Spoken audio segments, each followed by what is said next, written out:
Assalamu alaikum. Bismillahirrahmanirrahim.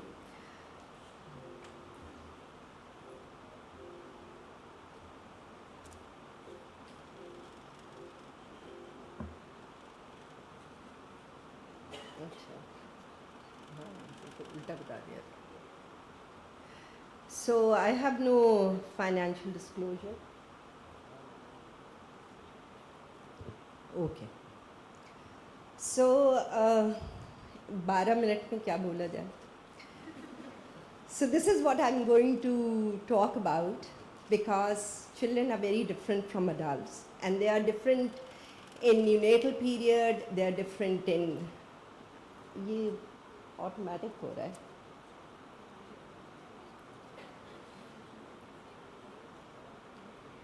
Okay. So I'm going to talk about the neonates and infant and preschool children. And the chest X-ray is still today is the mainstay in most of the chest pathologies of children. Let's look at how the little ones look and what is the normal X-ray chest looks like in a newborn. So this is, of course, the thymus, and the radiographers are so good that they monitor the abdomen and then they take the film when it is inspiratory. So if the 8th post rib on the right side is at the level of the diaphragm, rest assured that you have adequately covered. On the contrary, if you look at this X-ray, the anterior ends of the ribs are pointing upwards. And this is the lordotic view, and this is the most common problem which we see in neonatal period, because the tube is angulated upwards, and this gives a false impression of enlarged heart. So what is recommended is that in neonates especially, the first film should be the chest and abdomen both, because you also want to look at what is happening to the bowel loops. Similarly, in this patient, if you look, there is slight rotation, and that also gives you a very different appearance of the cardiothymic shadow. Now, what do you think is this? ये कौन सी line हो सकती है?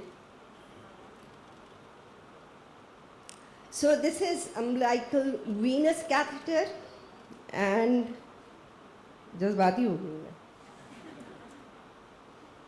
So this is umbilicus venous catheter, and what you see is that umbilical arterial catheter always take a dip down, because the umbilical arteries enter into the internal iliacs and don't go up, and when on the contrary, the umbilical venous catheter goes through the liver into the right atrium, unfortunately through the foramen ovale, into the left atrium, and into the left upper pulmonary vein. So this can happen with little push, this can go up. So how do you know this is the thymus? Well, in this case, you can see that the thymus is very nicely outlined by the pericardium. This is how a neonate with respiratory distress looks like. The baby is blue, the nostrils are flaring, there is subcostal recession of the ribs. So why I insist that you do take a look at the neonate is because all pathologies in this age group will look the same. But if you look at the baby, you will know what the pathology is. So this is a preterm with respiratory distress, and since the obstetrician knew that the lady is going into preterm labor, steroids were given for maturity of the lungs, and normally the first X-ray of the baby shows you that there is good aeration in the lungs, although there is fine granularity. But within 24 hours, the baby deteriorates and develops patchy airspace shadowing, and sometimes, unfortunately, complete whiteout. Now, this is the time when the patient starts having other problems like necrotizing enterocolitis and intraventricular hemorrhage. So, what really changed was the surfactant. This is a neonate who was born with complete whiteout, endotracheal tube was introduced, and surfactant is introduced through the endotracheal tube, and the clinician wants you to tell them that if they have done an equal job on both sides, because the endotracheal tube is placed within the trachea. It's ideally it should go into the right main bronchus. They should inject the surfactant there, then pull out and introduce it in the left main bronchus, and then introduce. But mostly what happens is there is unequal distribution of surfactant. 24 hours later, unfortunately, the clinician calls us and tells us that baby has bloody discharge from the endotracheal tube, and sometimes you're unfortunate to find complete whiteout. What has happened? Hemorrhages occurred because in this X-ray, what happens is that the resistance in the lung decreases, the patent ductus arteriosus opens up, left to right shunt occurs, and this is what you get. These are the different complications. Here you see pneumopericardium, pneumothorax, large pneumoperitoneum. This is less likely, this is more common. And 4 weeks later, if the child is still dependent on oxygen, this is bronchopulmonary dysplasia. It has a very typical appearance. There are areas of atelectasis and hyperinflation and a very bubbly looking lung. Again, take a look to the baby, because what you see is a greenish tinged baby, and what has happened is that in the antenatal period there was either placental insufficiency or fetal circulatory accident occurred and hypoxia developed, baby passed out, meconium aspirated, and when these babies are born they have a greenish tinge to their skin. So you can have an X-ray which looks like almost like RDS, or you can have X-ray with pneumothorax to begin with. Chemical pneumonitis occurs and it is very difficult to treat meconium aspiration. Usually these babies are post-term. Now, term babies with respiratory distress, these are two newborns, the first and the second X-rays, who had sepsis, and you can see again, it looks like the X-rays which we saw for RDS and meconium aspiration, so you need to have the history history from your clinician. Now, this is the 3 months old who now begin to show you the round pneumonias, but in newborns it is almost the same grainy, patchy airspace shadowing which you see. Full term with respiratory distress, what do you think? What should be the next step? So this patient came to us with the question that what do we need to do? Introduce a chest tube or do a CT?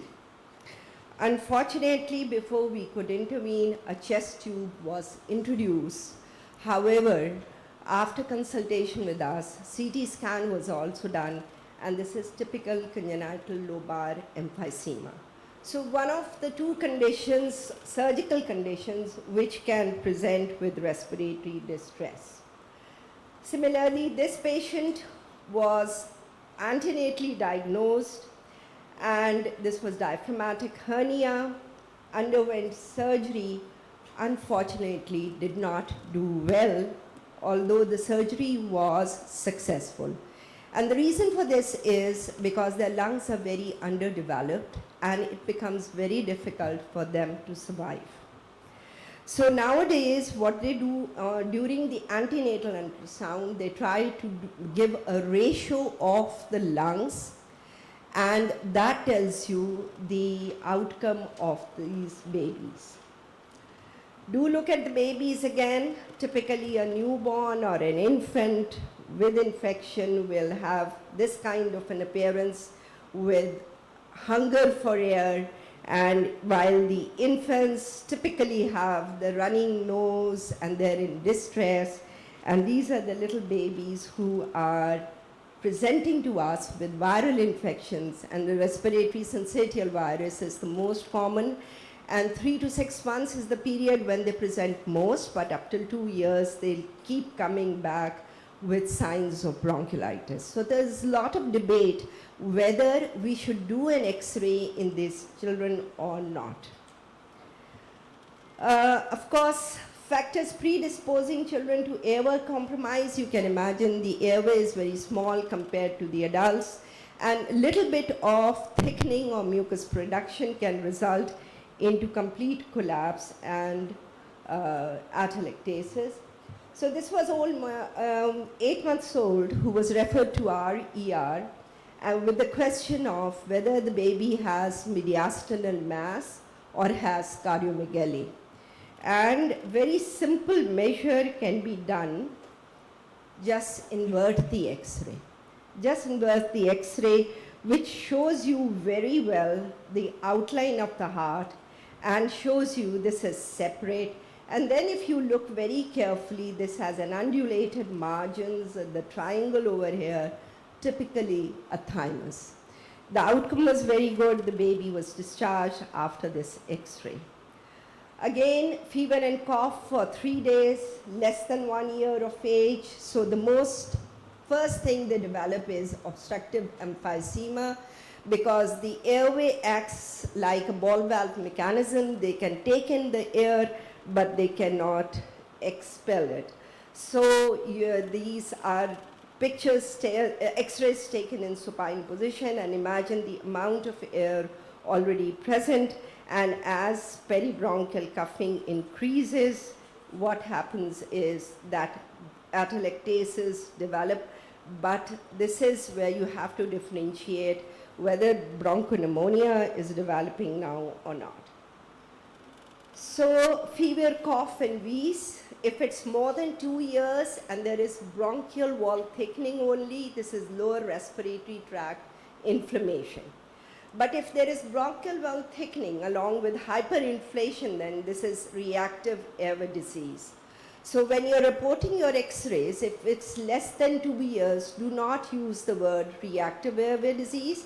You should use the word bronchiolitis, because bronchial wall thickening and hyperinflation will also occur. It really takes some time to develop reactive airway disease. So 3 different preschool children presented in ER with respiratory distress, and on all 3 you can see a lot of air. In all 3 you can see a lot of air, and then peribronchial cuffing, which is taking place over here, resulting in atelectasis. Similarly, in this, if you look at the highlight, the same smudgy appearance and lot of air, while this is the one with a round pneumonia. So, it will be very different from your lobar consolidation, which you see in adults, because the circulation of air is developing. Infant and preschool children commonly presents with foreign bodies, and you can imagine anywhere. It can be in the ear, it can be in the nostril, it can be, thank God, I've never seen one in the trachea, in the esophagus, in the bronchus.